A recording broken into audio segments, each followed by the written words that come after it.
कांग्रेस में थे, कांग्रेस में है और कांग्रेस में रहेंगे। हम 4 पीढ़ी के कांग्रेसी हैं, फ्रीडम फाइटर फैमिली के हैं, हमारा ब्लड में कांग्रेस है। हम कागजी कांग्रेसी नहीं है, 1 रुपए की मेंबरशिप से बने हुए कांग्रेसी, ये ब्लड में कांग्रेस है। हम कांग्रेस के लिए जीते हैं, कांग्रेस के लिए ही मरेंगे, हम नहीं, हमारी आने वाली पीढ़ी भी। एक बार अवसर दे के देख लेते हैं, एक बार वहाँ की टॉफी भी खा लेते हैं।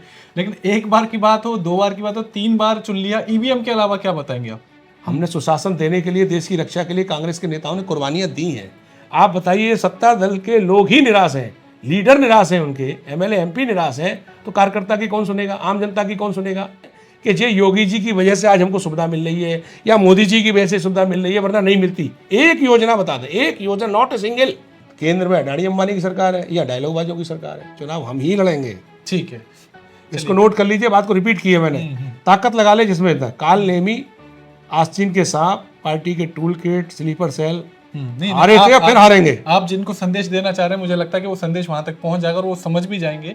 मथुरा विधानसभा ही मेरा टारगेट है, यहीं से चेयरमैन, यहीं से चुनाव लड़ूंगा जी। और प्रदीप माथुर जी? अब मुझे नहीं मालूम किसी के बारे में, सब कोशिश करेंगे। और प्रदीप माथुर अकेले थोड़ी है, कांग्रेस में शेरों की भरमार है, सैकड़ों प्रत्याशी हैं। जब संसद में बात हमारे एलओपी श्री राहुल गांधी जी की सुनने का सरकार बचती है, भागती है राहुल जी को देख करके। सरकार के सारे मिनिस्टर, प्राइम मिनिस्टर, सारे लोग भागते हैं, बचते हैं, उनका जवाब नहीं होता है उनके पास, तो जनता के बीच में जाके बात कही जाती है।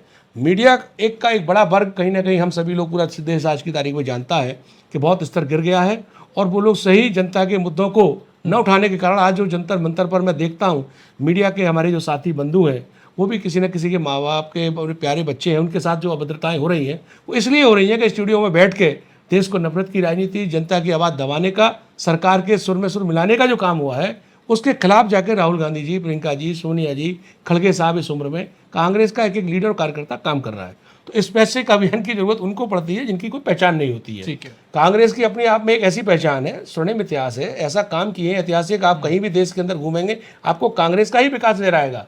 तो इसलिए कांग्रेस को कोई स्पेसिफिक मुद्दा लेकर राजनीति करने की आवश्यकता नहीं है। कांग्रेस आज चुनाव करा ले सरकार, हम आज तैयार है। कांग्रेस जो 6 महीने बाद चुनाव कर रहे हैं, हम तब भी तैयार हैं। We are already Eveready cell की तरह काम करते हैं। ठीक है, आप तैयार तो हैं, लेकिन रिजल्ट की अगर बात करें, 17 की बात करें, 22 की बात करें, तो स्थिति तो बहुत इस तरीके की रहती है कि 22 में भी बड़ा रहा कि गठबंधन। पहले तो ये बताइए, अगर आप लग रहा है आपको आपकी पार्टी सक्षम है, तो गठबंधन का साथ क्यों नहीं रही? देखिए, 2 बातें हैं। हम लोग पारिवारिक परिस्थितियां हमारी होती हैं, उनके अनुसार काम करते हैं। राजनीतिक परिस्थितियां हमारी कैसी हैं, उनके अनुसार कार्य करते हैं। जनता के किसी भी वर्ग की भावनाओं को कांग्रेस कभी नहीं नकारती है। कांग्रेस परिस्थिति के अनुसार काम करती है। जहां कांग्रेस को अकेला लड़ना है, वो अकेले भी लड़ रही है देश के अंदर। कांग्रेस के लिए केवल एक राज्य मुद्दा नहीं है, या एक जिला मुद्दा नहीं है, एक विधानसभा मुद्दा नहीं है। हमारे लिए पूरा ओवरऑल देश एक मुद्दा है। हर कीमत पर सांप्रदायिक शक्तियों को हराने के लिए, कहीं अगर ऐसा लगता है कि हमारा कोई साथी हमारा साथ देना चाहता है, हम उसका साथ लेंगे, उसको इनकार क्यों करेंगे? आप देख रहे हैं जंतर मंतर पे कोई काकरोच टाइप का एक नाम लेकर के स्लोगन सुप्रीम कोर्ट के जज साहब के मुंह से निकला, उसको मुद्दा बना के। कांग्रेस कोई दल थोड़ी, एक छोटा मोटा एक कार्यक्रम हो गया।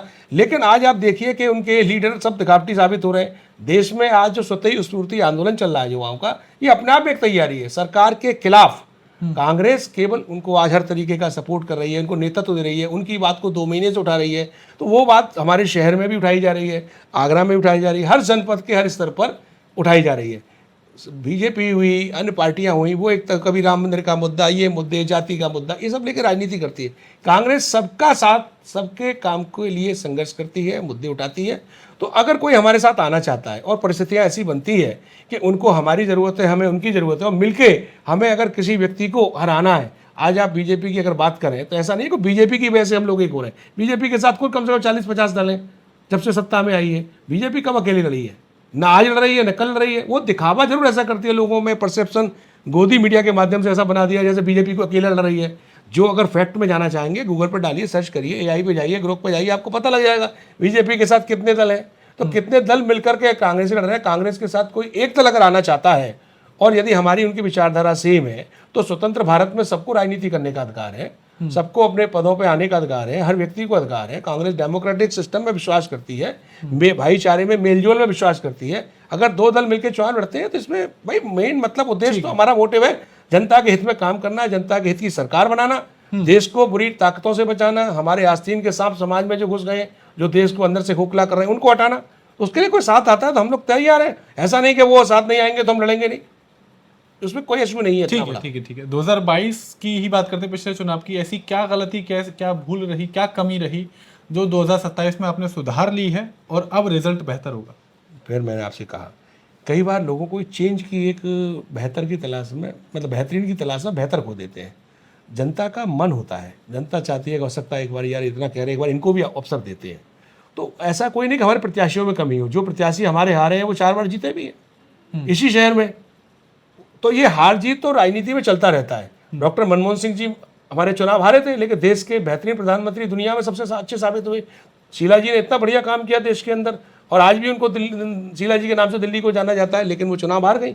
चुनाव हार से किसी तैयारी का मतलब नहीं होता, तात्कालिक भावनाएं होती हैं युवाओं की, बुजुर्गों की, महिलाओं की।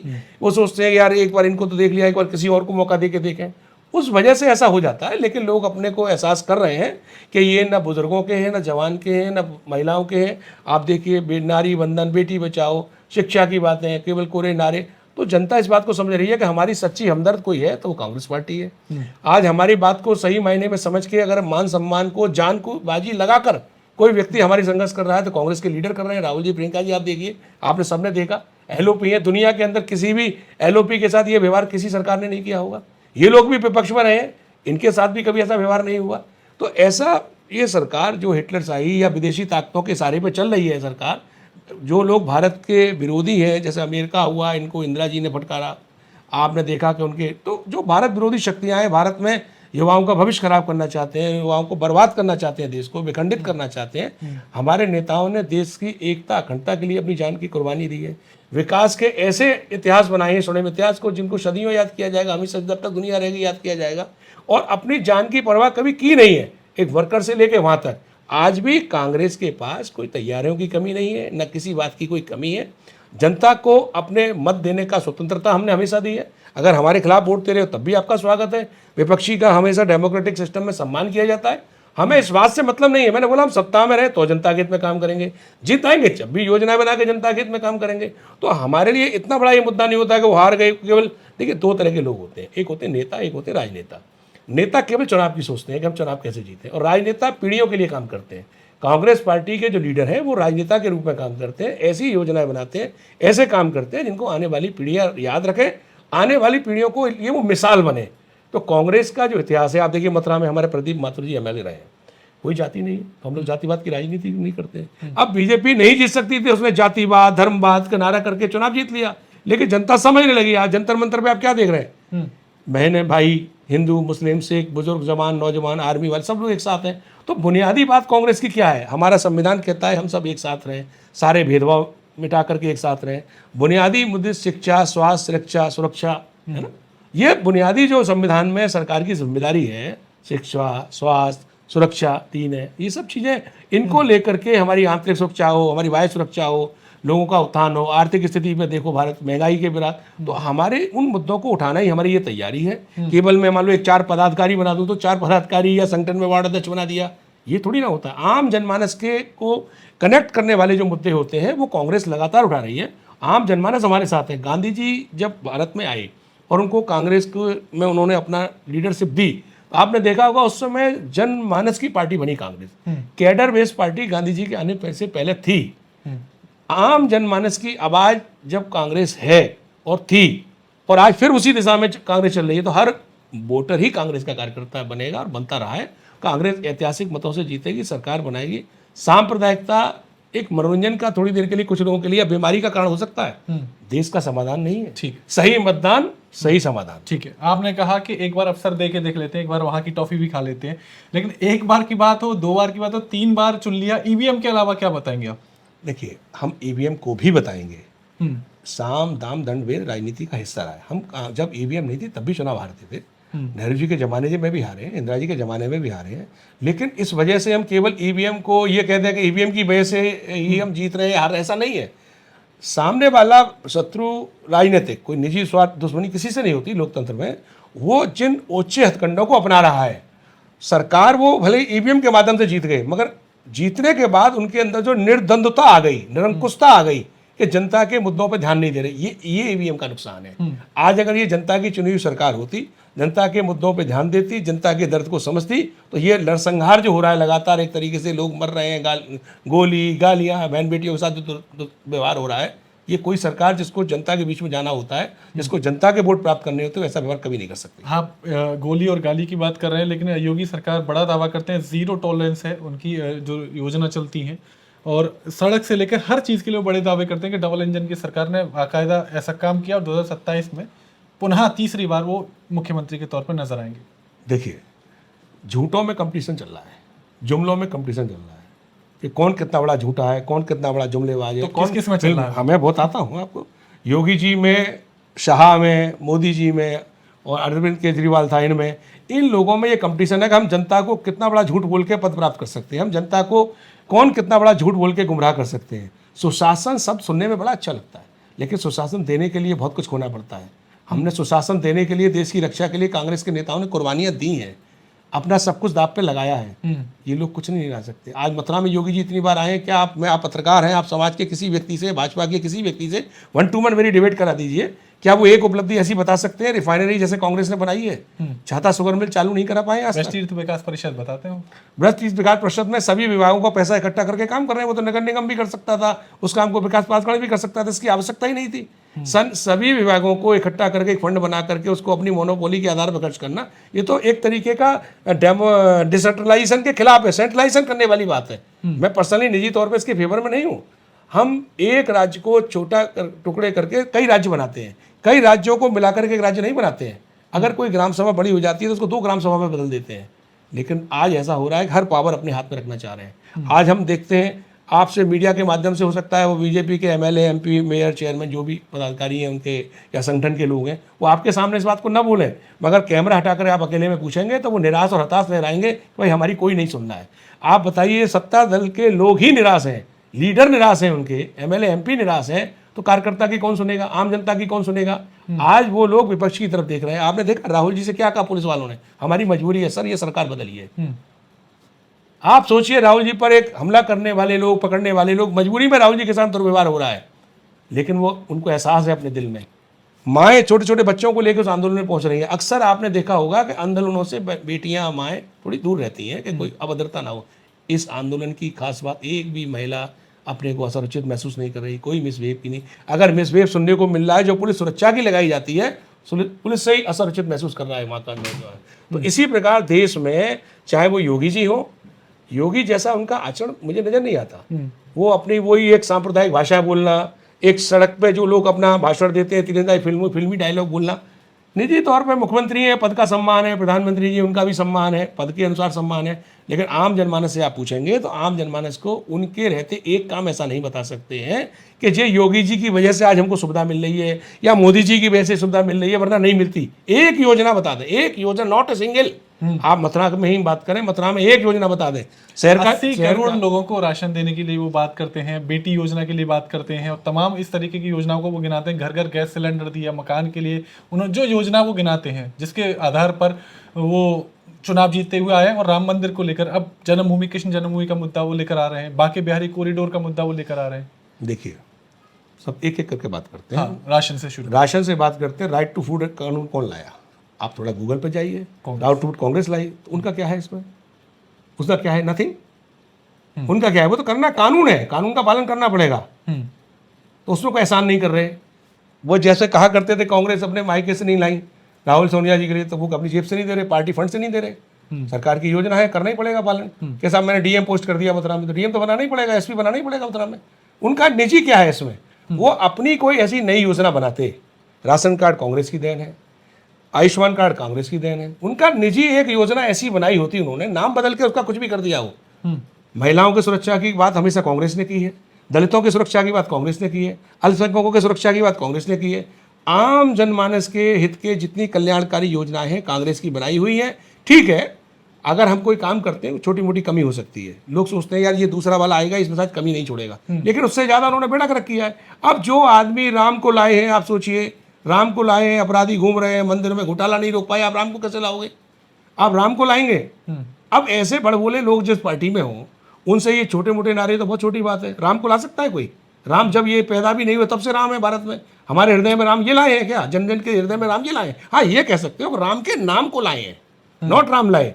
राम के नाम को लाए हैं, राम के नाम पे चंदा खाए हैं, राम के नाम पे भ्रष्टाचार किए हैं, राम के नाम पे घोटाला किए हैं, राम के नाम पे सरकार बनाए हैं, सरकार बनाने के बाद अपने मित्रों को लूट खसूट करने की अधिकार दिया है, जमीनों के घोटाले राम के नाम पे किए हैं, तो राम के नाम का दुरुपयोग उन्होंने किया है। राम के नाम का सदुपयोग करते तो आज शहर में रामराज नजर आता, जल भराव नजर नहीं आता। शहर में आप पूरे शहर में कहीं एक ऐसी सुविधा बता दीजिए कि 200 लोगों को ठहरने की व्यवस्था मथुरा जैसे धार्मिक स्थान पे, जहाँ विश्वविख्यात नगरी है, दुनिया के कोने कोने से, और राम से ज्यादा कृष्ण के अनुयायी है दुनिया के अंदर। भगवान कृष्ण के, योगीराज कृष्ण की जन्मस्थली है, महर्षि दयानंद की ये दीक्षा स्थली है, ये रसखान की नगरी है। बताइए एक कोई शेल्टर होम ऐसा बना हो, या कोई हमारे यंगस्टर्स के लिए कोई स्पोर्ट्स हो, कोई यूनिवर्सिटी हो, कोई हॉस्पिटल चला अस्पताल हो, जहाँ पे ये बीमार अचानक हो जाए लोग। कोई सुपर स्पेशलिटी हॉस्पिटल है मथुरा में? योगी जी 40 बार 50 बार जितने बार भी आई डोंट नो, मतलब कोई नॉर्मल हो गया है उनका आना जाना। कोई एक योजना ऐसी बता दें जिससे कि आम जनमानस को दिल्ली ना जाना पड़े, आगरा रेफर ना करना पड़े बीमार हो जाए तो। अब मुड़िया पूनों का मेला आने वाला है, बताइए कितने डॉक्टरों की पोस्ट खाली पड़ी है मथुरा में? आप बताइए क्या सुविधा है? पुलिस फोर्स से पूरी नहीं है, नगर निगम में कर्मचारी पूरे नहीं है, कलेक्ट्रेट में कर्मचारी नहीं है, न्यायालय में कर्मचारी पूरे नहीं है। एक योजना तो बताइए आप शुगर फैक्ट्री चालू करा नहीं सके, रिफाइनरी का एक्सटेंशन ही करा देते आप। गैस की बात करते हैं तो आपको मालूम है नवरत्न कंपनियों में भारत IOCL का नाम है नवरत्न, ये कांग्रेस ने बनाई है। आप क्या गैस देंगे? गैस आप जब देंगे जब गैस बनाएंगे। आपने बनाई है क्या? हम पार्स में बैठा देते हैं शादी विवाह में, किसी को वो कहता है मैं सामान दे रहा हूँ, तो वो सामान उसका नहीं होता। ये लड़की पक्ष या लड़का पक्ष जिसका फंक्शन होता है, सामान उसका होता है। आप उसको भौरगत दूसरे के माल में भौरगत करके अपना नाम लिखा रहे हैं, उससे थोड़ी कुछ होता है। आप स्वयं कुछ योजना बनाइए, नहीं कुछ अच्छा काम करिए जो कांग्रेस उन कामों को न कर पाई होती, और आप उसको बढ़ा के करते। कॉलेज मथुरा में पॉलिटेक्निक, आप देख लीजिए क्या हालत है पॉलिटेक्निक कॉलेज की, कांग्रेस ने खोला है। कांग्रेस आकाशवाणी की हालत देख लीजिए क्या हालत है, दूरदर्शन की हालत देख लीजिए, रेलवे प्लेटफॉर्म की हालत देख लीजिए, आप अप्रोच रोड देख लीजिए, जल भराव की समस्या का समाधान नहीं है।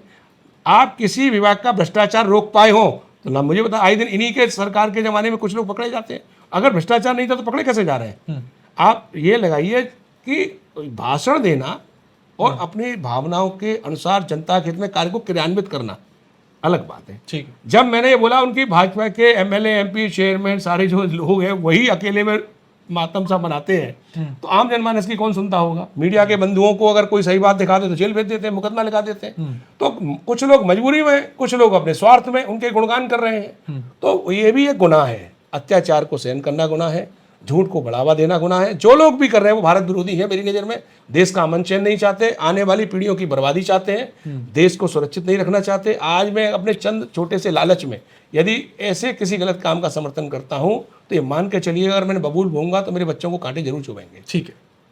अगर मैं बात करूं राम मंदिर के मुद्दे पर 2024 का चुनाव जीत गए, 2027 का उत्तर प्रदेश का चुनाव, कृष्ण जन्मभूमि बांके बिहारी कॉरिडोर एक बड़ा मुद्दा उन पर बहुत स्पष्ट है। कांग्रेस क्या मुद्दे लेकर आ रही है, क्या योजना लेकर आ रही है, किस आधार पर 2027 के चुनाव को लड़ने जा रही है? मैंने आपसे बोला कि हमारा आम जनमानस का मुद्दा है। कोरोना काल में आपने देखा मंदिर से जुड़े हुए किसी व्यक्ति को कोई सरकार ने राहत दी? मैं आपके माध्यम से पूछना चाहता हूँ, मंदिर से जुड़े हुए किसी मुद्दे को इस सरकार ने कोई प्राथमिकता दी? शंकराचार्य जी के साथ जो हुआ वो आप पूरा देश ने देखा है, UGC को भी देश ने देखा है, आज जंतर मंतर में भी देख रहे हैं। समाज का कोई वर्ग, कोई कास्ट ना, आप देखिए अल्पसंख्यक समाज अपने को सुरक्षित महसूस करता है, ना दलित समाज करता है, और मुझे ये कहने में भी कोई झिझक नहीं है कि सवर्ण भी अपने को सुरक्षित महसूस नहीं करता है सरकार में। हो सकता है किसी जाति विशेष या किसी चंद लोगों के हित में कुछ ये सरकारों ने कुछ लाभ पहुंचा दिया हो। केंद्र में अडानी अंबानी की सरकार है या डायलॉगबाजों की सरकार है। भाई आप कॉरिडोर बना रहे हैं तो आपने अपना क्या दिया है? बिहारी जी को हजारों वर्षों से हमारे गोसाई समाज के लोग उसको अपना सदस्यित किए हुए हैं। आज बिहारी जी की जो लोग लाखों आदमी आता है तो वो सरकार की वजह से आता है, आपको सरकार की वजह से थोड़ी ना आता है। आपकी जिम्मेदारी अच्छी होती कि आप स्टेशन से लेकर जितने जनपद में एंट्री है वहां से लेकर बिहारी जी तक पहुंचने के लिए ऐसी ऐतिहासिक वर्ल्ड क्लास सुविधाएं करते, निःशुल्क बस चलाते, निःशुल्क ऑटो रिक्शा चलाते, शेल्टर होम चलाते। कोरोना तक में आपने किसी को नहीं पूछा। आपको धन जहाँ दिखाई देता है, चाहे राम मंदिर में धन दिखाई दे, चाहे बनारस के अंदर 300 मंदिर तोड़ के कॉरिडोर बनाया, तो आपने अयोध्या की हालत देख लिया, वहाँ चुनाव हारी गई। बनारस में बड़ी मुश्किल से जीते हैं, मथुरा में भी आप हेमा मालिनी जी इत्तेफाक से जीत गई है। उसमें कुछ कारण हैं, उनको हम आपके माध्यम से नहीं कह सकते, वो उनको भी नहीं जीतना था। हमारी सम्मानित महिला हैं, हमारे देश की बहुत बड़ी कलाकार है, पार्टी से अलग हटके हम उनके प्रशंसक हैं। एक अच्छी कलाकार है, अच्छा व्यक्ति होता है, अच्छा व्यक्तित्व है, उसका सम्मान करना चाहिए। लेकिन चूंकि बीजेपी के अंदर जो महिलाएं महिलाओं के उत्पीड़न की आवाज़ ना उठा सकें, महिलाओं के साथ, लड़कियों के साथ होने वाले बलात्कार पर अगर जो महिलाएं ना बोल सकें, तो उन पे उंगली उठती है कि आप पार्टी के गुलाम हैं, जनता के नेता नहीं है। ठीक। आप पार्टी के वर्कर हो सकते हैं लेकिन जनता के सेवक नहीं हो सकते, जनता के प्रतिनिधि नहीं के रूप में हम मान्यता प्राप्त नहीं कर सकते। तो जनता को चुनाव लेते समय अलग बात है और जीतने के बाद अलग बात है। तो ये कालनेमियों जैसी जो बातें हैं, ये इसको मतलब ब्रज भाषा में तो दोगलापन कहते हैं, दोहरी मानसिकता कहते हैं, डबल स्टैंडर्ड कह सकते हैं आप अंग्रेजी में, सोवर शब्द है।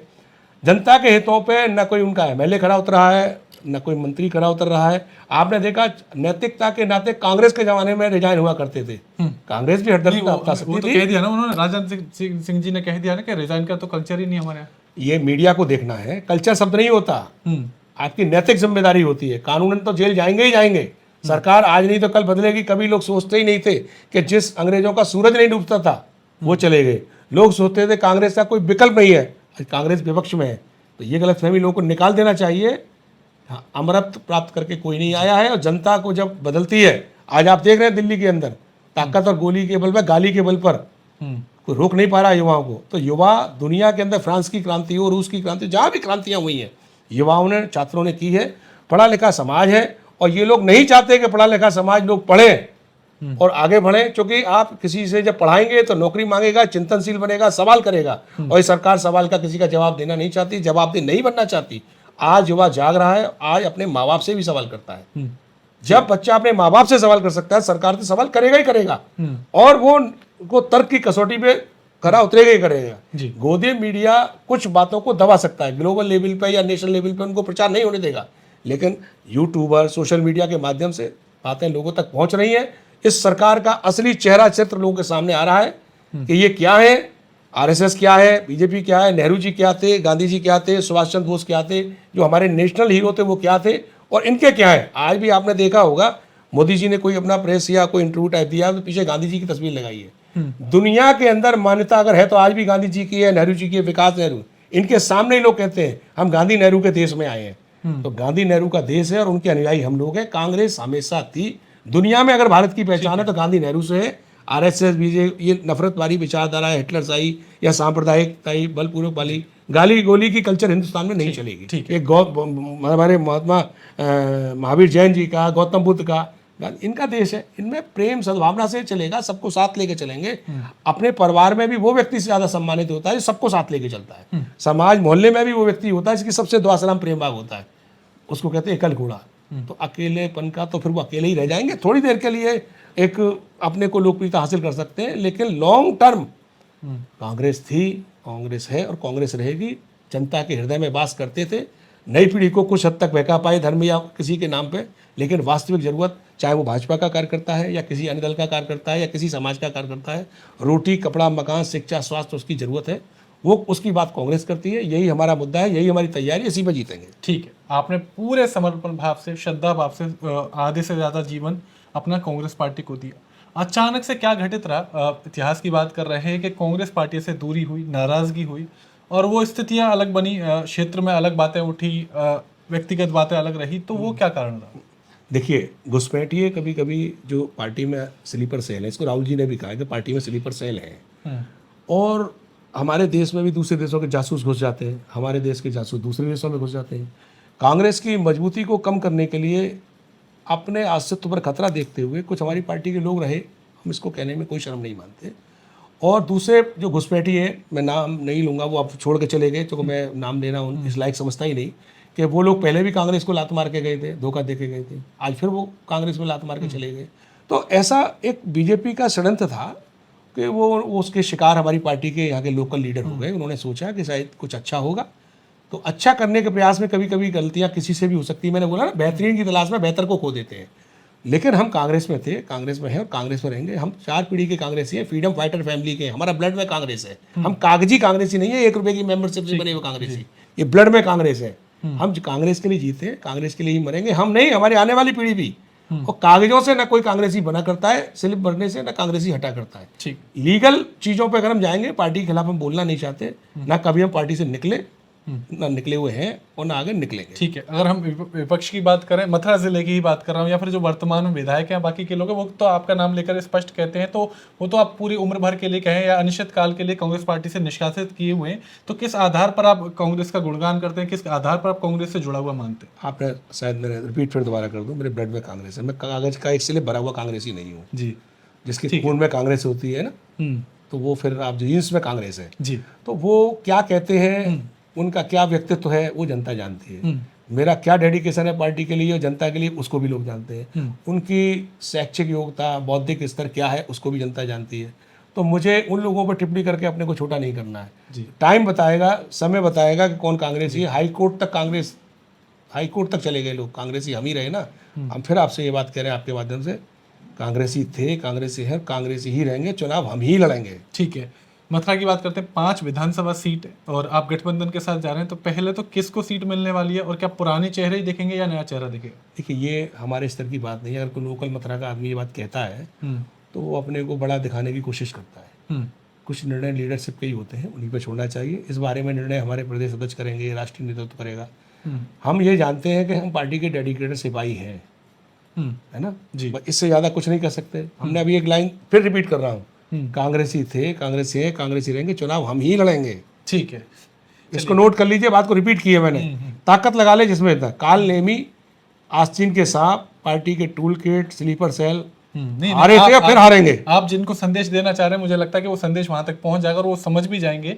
एक बात बताइए, अगर उत्तर प्रदेश की बात करें, बड़ी मेजोरिटी है युवा की, दिल्ली प्रोटेस्ट में भी हमें दिखाई दे रहा है, उत्तर प्रदेश में भी बात करें, तो क्या लगता है कि आज की जैसी स्थिति बनी, वर्तमान स्थिति लग रही है कि एक युवा की बात को एक युवा ही समझ सकता है या एक उम्र दराज अनुभवी व्यक्ति? देखिए, ऐसा नहीं है।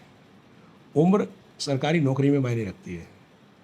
इस देश में बाल व्यास भी हैं, उनकी बात को बड़े बुजुर्ग सुनते हैं, और मैशी लोग भी हैं, महिलाओं की बात को भी सुना जाता रहा है। हमारा देश विश्वगुरु जो कहलाता था, ज्ञान के आधार पर कहलाता था। ज्ञान किसी उम्र का मोहताज नहीं होता, अनुभव मोहताज होता है। तो एनर्जी निश्चित रूप से यंग के पास ज़्यादा होगी, एक्सपीरियंस जो उम्रदराज आदमी के पास ज़्यादा होता है। कभी कभी एक मिडिल एज के लोग होते हैं जिनके पास एनर्जी भी होती है और एक्सपीरियंस भी होता है। तो आम जनमानस की बात कोई भी करेगा, उसको जनता सुनेगी, उसकी बात मानेगी। लोग क्या कहते हैं, अगर इसकी परवाह, अगर हम राहुल जी को, अगर मेरे बारे में तो छोड़िए, मैं तो साधारण सा कार्य करता हूँ, लोग राहुल जी के बारे में क्या कहते हैं, क्या उनकी परवाह करनी चाहिए? लोग मोदी जी का इतिहास क्या था, भाई खुद ही कहते हैं 35 साल मैंने भीख मांगी है। इस देश को का प्रेम किसको नसीब हो जाए, ये खुश नसीब होता है। लेकिन प्रेम प्राप्त करने के बाद आप क्या करेंगे देश के लिए, ज़्यादा इंपॉर्टेंट है। एक भिखारी को जिनने कहा मैंने 35 साल भीख मांगी, ठीक है, कोई बात नहीं, आपने भीख मांगा, आपकी परिस्थिति रही होगी, आपने जो भी आपका रहा, जनता ने गले लगाया, आपने जनता को क्या भिखारी बनाने की सोची? आप 5 किलो राशन पे जिंदा रखना चाहते हैं देश के नागरिक को, यानी आपने जिंदगी भर अपना दोनों टाइम भोजन कर लिया, भिखारी का इतना ही लक्ष्य होता है, तो क्या उसमें जिंदा रहेगा भारत का युवा? भारत का युवा केवल 5 किलो राशन की सोचेगा? किसी भी परिवार से आप ये कहें कि खाना, एक पशु होता है, उसको खाना खिलाया, वो अपना बेचारा हो गया, सुबह दूध देने आ गया। तो इस हिंदुस्तान का कोई भी मतदाता, गरीब वर्ग हो या अमीर वर्ग हो, जिसकी 80 करोड़ की आप बात करते हैं, कि 80 करोड़ को केवल इतना रखना चाहते हैं, भोजन करो, वोट दे जाया करो 5 किलो राशन के आधार पर? 5 किलो राशन किसी के जीवन का सपना नहीं होता, मजबूरी होती है जी। 5 किलो राशन किसी की सपना है? कोई अपने को गरीबी रेखा के नीचे का नाम दर्ज कराना चाहेगा? बिल्कुल, हर व्यक्ति उन्नति चाहता है, और सरकार हमारी संरक्षक है। सरकार को ये शर्म के साथ कहना चाहिए कि हम 80 करोड़ लोगों को भोजन देते हैं। उनको कहना चाहिए कि 80 करोड़ लोग भोजन प्राप्त करते थे जब हम 14 में आए, आज 8 करोड़ रह गए और अगले साल हम इनको 0 कर देंगे, तो हमको सुन के अच्छा लगता जी। मेरा आखिरी सवाल रहेगा, अगर उत्तर प्रदेश में कांग्रेस की या गठबंधन के साथ सरकार बनती है और मथुरा में भी आप सीट दर्ज कराते हैं, कुछ भी गिनती नहीं बोलते हैं, तो मथुरा की जनता को क्या मिल सकता है, कुछ नया? मैंने फिर बोला, कांग्रेस की हर कदम सत्ता में पक्ष में विकास की तरफ ही चलता है, और सद्भावना की जरूरत चलता है, एकता कंटा की जरूरत है। जब हमारी नीयत अच्छी होती है, आपने देख, बहुत उदाहरण, सरल सा उदाहरण देता हूँ, हमारे घर के खाने में टेस्ट में कभी कमी आ सकती है, भंडारे के खाना हमेशा स्वाद होता है, जो उसमें सामूहिक सहयोग होता है, पवित्र भावना होती है। कांग्रेस एक पवित्र भाव से काम करती है, किसी भी पद पे हो, चाहे वो MLA हो, MP हो। हमारे कांग्रेस के सांसद रहे, मैंने बताया कि आपको देखो रिफाइनरी मिली, आजीवन रहेगी, लाखों लोगों को लाभ मिलेगा। तो कांग्रेस के लोग जब भी, अभी चूंकि एक लंबे समय से सत्ता यूपी में नहीं है, तो हम ऐसा आपको बता दें, अगर हमारी सरकार बनेगी तो तब बताया जाएगा इसके बारे में। तो भाई मथुरा की समस्या क्या है, एक आपको देखें यमुना एक्शन प्लान को लेकर के, गोकुल विराज कांग्रेस ने बनवाया है, ये कोई कहता है?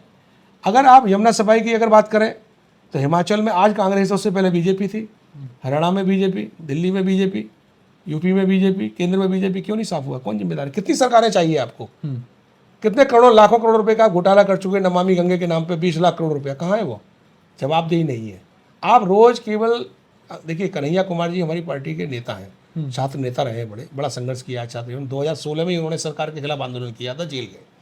उन्होंने कहा कि अंग्रेज राज करते थे डिवाइड एंड रूल पर। आप मेरी बात को जरा गौर से सुनिएगा और लोगों को बताइएगा। डिवाइड एंड रूल, ये बात ये शासन करना चाहते हैं डाइवर्ट एंड रूल, मुद्दों से लोगों का ध्यान भटका करके एक मुद्दे से ध्यान हटकाने के लिए नया मुद्दा पैदा करते हैं।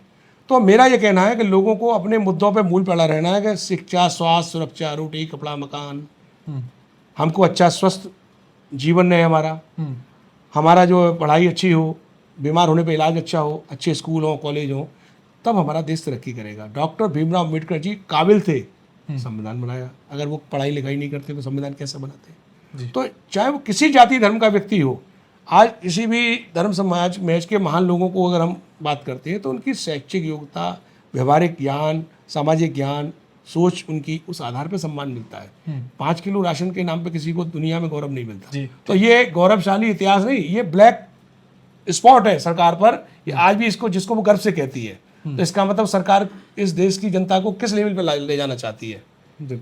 जी आप सोचिए, हमारा कंपटीशन अमेरिका, रूस से होता था, हम बांग्लादेश, पाकिस्तान से कंपटीशन नेपाल से करने लगे। हमको छोटे मोटे देश हमारी बेइज्जती करने लगे, मतलब बयानबाजी। हम अमेरिका को चुनौती दिया करते थे, ललकार दिया करते थे। ओबामा जी ने, हमारे मनमोहन सिंह जी प्राइम मिनिस्टर थे, उनको गुरु कह के संबोधित किया था। आज हमको हमारी बोलती बंद कर दी, हमको डायरेक्शन जारी होता है। जिस भारत के एक एक युवा को गर्व से अपनी आज़ादी का एहसास होता था, आज प्रत्यक्ष अप्रत्यक्ष से कहीं ना कहीं ऐसा महसूस होने लगा है युवाओं को कि कहीं अमेरिका के हम गुलाम तो नहीं हो गए। तो ये जो भाव है, हमारी सरकार भी हमारी नहीं सुन रही, हमारी सरकार अमेरिका की सुन रही है, अमेरिका का निर्देश सुन रही है, युवाओं की आवाज़ नहीं सुन रही। जवाब अमेरिका को देना था, पाकिस्तान को देना था, बेरोजगारी को जवाब देना था, गुंडागर्दी को जवाब देना था, या नौजवान, शिक्षित नौजवान को लाठी से भाषा समझाना था। पढ़ा लिखा व्यक्ति पढ़े लिखे की भाषा समझता है, लाठी की भाषा गंवारों के लिए बनी है। तो क्या ये सरकार इन शिक्षित युवाओं को गंवार समझती है? जो लोग अपने माँ बाप से बगावत करके या उनकी सहमति से या माँ बाप के सहित एक देश में आवाज बन के दिल्ली तक जा रहे हैं, उनको प्यार की जरूरत थी, तो लाने की जरूरत थी। उनको ये सरकार खाने पीने की व्यवस्था खुद करती और उनके बीच में आती। इस भारत नहीं, उनके देश की जनता ने, इनको नौजवान ने प्राइम मिनिस्टर बनाया है, उनकी वजह से आज उस विभाग में मंत्री बने हुए हैं। लोगों को भूलना नहीं चाहिए, देश का डेमोक्रेसी खत्म हो जाएगा, देश का लोकतंत्र खत्म हो जाएगा, संविधान नहीं रहेगा। हम क्या किस दिशा में बढ़ रहे हैं? सबसे पहली जरूरत भारत बचाने की है, देश का लोकतंत्र बचाने की है, नौजवान की सम्मान बचाने की है, उसका उत्साहवर्धन करने की है। हमको तब हमारा देश मजबूत होगा। ये हमारे मुद्दे हैं और हम निजी टिप्पणियों पे कोई अपने ज़्यादा राय देने में इंटरेस्ट नहीं रखते। देश के लिए जीते मरते हैं, उसके लिए 1000 बार कोई हमारी आलोचना करे, क्या फर्क पड़ता है हमें? हम ऐसे लीडर के कार्य करते हैं, राहुल जी के, प्रियंका जी के। आप सोचिए, आप अपने घर की महिला को पुलिस थाने भेजना पसंद करेंगे? पुलिस के बीच में संघर्ष करना पसंद करेंगे? सबकी इज्जत है। जिसके घर में 3 प्राइम मिनिस्टर हो, गाँव का प्रधान अपनी पत्नी को थाने नहीं भेज सकता संघर्ष करने के लिए, कहावत है। पार्षद नहीं भेज सकता। देश के इतना बड़ा लीडरशिप है, सुविधाओं में जी रहे हैं। अगर वो किसान के लिए लड़ रहे हैं तो राहुल जी या गांधी परिवार की खेती नहीं को छीनना। अगर वो फौज के लोग, फौजी भाइयों के लिए लड़ रहे हैं तो उनको कोई फौज में नौकरी नहीं लेनी है उनके परिवार के लोगों को। अगर व्यापारियों के लिए लड़ रहे हैं तो उनको कोई व्यापारी नहीं बनना है। आज आप जो अकाउंटेबिलिटी कांग्रेस के नेताओं से वो बनाना चाहते हैं, नैतिकता की बात कांग्रेस के नेताओं से करते हैं। आईना देखने की जरूरत है, गलीमान में झांकने की जरूरत है। जो कांग्रेस या कांग्रेस के प्रति सवाल पूछते थे 70 साल में क्या हुआ, ये बताइए, राम मंदिर में क्या हुआ, उनसे पूछिए नौकरियों में, लोकतंत्र में, जंतर मंतर पे क्या हुआ। सवाल ये है आज युवाओं के, देश के हित में यही सवाल होने चाहिए। सरकार किसी की भी हो, ईश्वर मुझे अगर कभी मौका देगा और बनेगा तो मैं भी चाहूंगा कि मुझसे सवाल पूछे लोग, और सवाल निंदक निरे राखिए। इसीलिए तो कहा गया है, हर विद्वान व्यक्ति, नेहरू जी अपने खिलाफ एक गुमनाम आलोचनाएं लिखा करते थे, अगर लोग पढ़ते हो जानते हो, कि मेरी कमियां मुझे नहीं बताओगे तो मैं सुधरूंगा कैसे। सही बात। हमारे डायरेक्टर, हमारे जो जिनके गाइडेंस में हम चाहे PhD करें या पढ़ाई करें, गुरु हैं। गुरु का मतलब क्या है? हम अपनी चिंतन भगवान के सामने किस लिए करने जाते हैं कि भाई ईश्वर हमसे गलती हुई, हमें शक्ति देना, गलती ना करें। ये सरकार, हम ईश्वर एक हमारे मन का आस्था है। जनता में भगवान बसते हैं, जनता में भगवान बसते हैं। आप उन महिलाओं पे जिनको देश में कन्या हम पैर छूते हैं, तो 4 दिन नवदुर्गों में पैर छूने से कन्याओं का सम्मान नहीं होगा। जो आप करवा रहे हैं और करते हुए देख रहे हैं, महाभारत में सबसे ज्यादा दुर्योधन, दुशासन जो थे वो दोषी नहीं माने गए। जो उस मंत्रिमंडल में सभा में बैठे हुए थे, जिन्होंने द्रौपदी का चीरहरण देखा और मूक रहे, वो दोषी ज्यादा माने गए। आज जो इस घटनाओं को देख करके, देश की बर्बादी को देखकर चुप है, मानसिक गुलामी के रूप में भाजपा का साथ दे रहे हैं, RSS को अपना राष्ट्रवादी बता रहे हैं, मैं उनके समर्थक नहीं हूँ। और आपके माध्यम से ये क्लियर कर दूं स्पष्ट, RSS में 90% लोग मूर्ति पूजा के विरोधी हैं, आर्य समाजी हैं। वो मूर्ति उनके लिए व्यापार का, वोट लेने का, चंदा लेने का, घोटाला करने का साधन हो सकता है। लेकिन उनकी आस्था नहीं हो सकती। जैसे एक दुकानदार ताजमहल को बेचता है आगरा के अंदर, मगर उसका ताजमहल देखने जाएगा इससे कोई मतलब नहीं है। पर्यटक दिल्ली आगरा में आते हैं, गाइड उनको दिखाने जाते हैं, मगर ज़रूरी नहीं है उनके अंदर भावना हो। गाइड मथुरा में भी मंदिरों के दर्शन कराते हैं, लेकिन वो श्रद्धा जो हजारों किलोमीटर दूर से चल के कोई श्रद्धालु दर्शन करने आ रहा है, ज़रूरी नहीं है वो श्रद्धा उनके लोकल लोगों के मन में हो। तो ये समझने की जरूरत है। आज हर समाज के हर वर्ग को सोचना पड़ेगा, वोट देने से पहले सोचना पड़ेगा, हमको चिंतन करना पड़ेगा कि हमारा कौन है, पहचानना पड़ेगा अपने भविष्य का शत्रु कौन है, अतीत का शत्रु कौन है, वर्तमान का शत्रु कौन है। मत देने से पहले हर मतदाता को जागरूक होना पड़ेगा। प्रियंका जी ने कहा था कि सच्ची देशभक्ति जागरूकता है। एक लाइन में उन्होंने सब कुछ कह दिया था कि अगर हम जागरूक हैं तो सब कुछ सही है। दुर्घटना कब घटती है? जब सावधानी हटी दुर्घटना। गलत लोग कब आते हैं? जब हम सही लोगों का चयन करने में चूक जाते हैं। तो कांग्रेस का इतिहास गौरवमयी है, संघर्ष गौरवमयी है, आप देख ही रहे। तो उसको जनता में बुद्धिजीवी समझ रहा है और वोट देगा। यही हमारी तैयारी है, जनता के लिए जिएंगे मरेंगे, यही सबसे बड़ा नारा है। श्याम सुंदर उपाध्याय, बिट्टू भैया, 2027 के चुनाव में कांग्रेस पार्टी से 5 विधानसभा सीट में से किसी एक पर क्या प्रत्याशी के रूप में नजर आ सकते हैं? मथुरा विधानसभा ही मेरा टारगेट है, यहीं से चेयरमैन, यहीं से चुनाव लड़ूंगा जी। और प्रदीप माथुर जी? अब मुझे नहीं मालूम किसी के बारे में, सब कोशिश करेंगे। और प्रदीप माथुर अकेले थोड़ी है, कांग्रेस में शेरों की भरमार है, सैकड़ों प्रत्याशी है जी, सैकड़ों प्रत्याशी है, वो भी टिकट मांगेंगे। हमें चाहता हूँ 1000 प्रत्याशी टिकट मांगे, हमें क्या दिक्कत है इससे? डेमोक्रेसी में सबको अधिकार है। पर ये मुझे मालूम है कि मैं मांगूंगा, मैं चुनाव लड़ूंगा, ये मेरी विल पावर है, मेरी इच्छा शक्ति है, मेरा भी यकीन है। पार्टी हाईकमान इसको देख रही है कि मेयर का चुनाव हमने खो दिया। किन लोगों ने ऐसे व्यक्तियों की गारंटी ली, किन लोगों ने उसको एक बड़ा ताकतवर व्यक्ति बना के पेश किया, जो 4 दलों के वोट लाके भी वो चुनाव नहीं जीत, मतलब उसके वोट हमसे कम आए।